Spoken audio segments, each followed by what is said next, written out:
as you're talking about this, you give this metaphor of, as you mentioned here, the restoring of our broken house, and you break this down and you you use different rooms as a picture of kind of evangelicalism in America. And you talk about the house that you grew up in and use it as a metaphor for understanding the malaise of our contemporary church, starting with the home itself, and then the neighborhood exists, and it relates to the topic of contextualization. I find that there's still a lot of confusion among many on what exactly contextualization is. What is it, and why is it so important for us today? Yeah, yeah. But I think that one of the things that has convicted me most, like, you think in terms of lines or sentences that you've read that just have a residual impact on your life. One of those lines for me was reading Andrew Walls, I believe it was, talking about how he had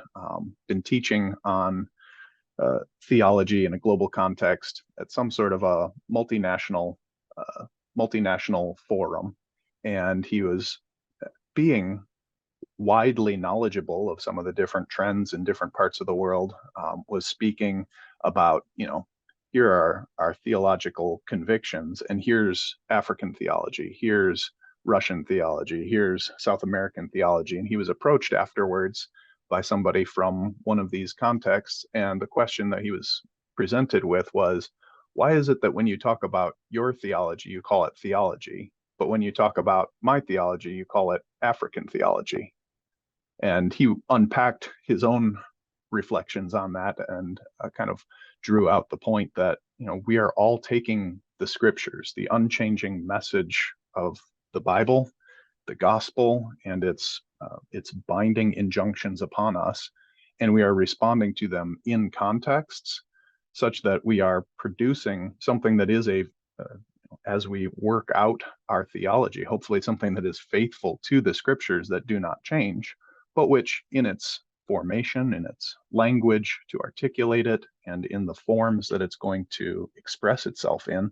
might have some variance across different cultures. And so for us to then say that our thing is somehow acontextual and doesn't have any of those residual elements that have been shaped by the language we use, by the things that we are responding to in our culture to fortify certain convictions biblically against maybe some of the prevailing trends in broader society. Well, those things might be slightly different in a different context where the responses are going to be different. The language is going to be different. The expected forms of music and things like that are going to express themselves differently. And so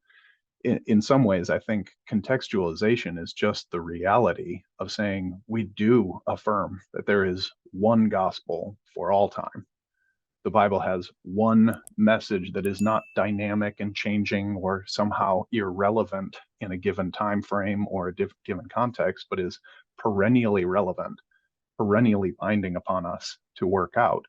But that in working it out, we have to work it out in context.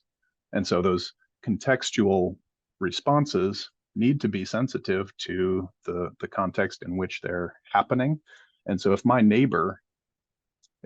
50 years ago was wrestling through issues of,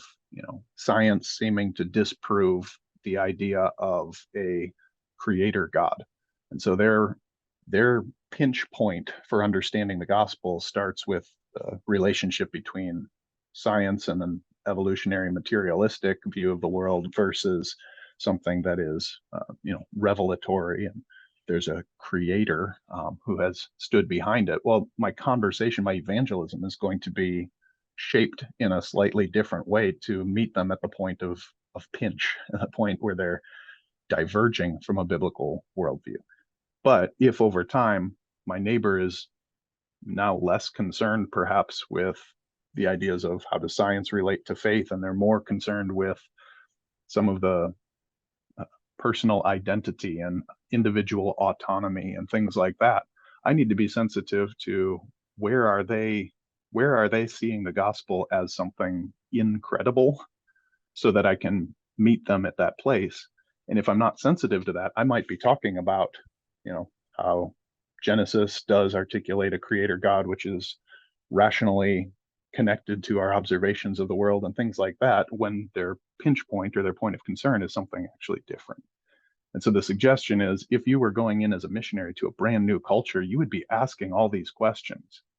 But if you've lived in a place for 3 decades and you just assume that your neighbors have the same concerns or problems or points of divergence with biblical teaching as they did 30 years ago when you first moved in,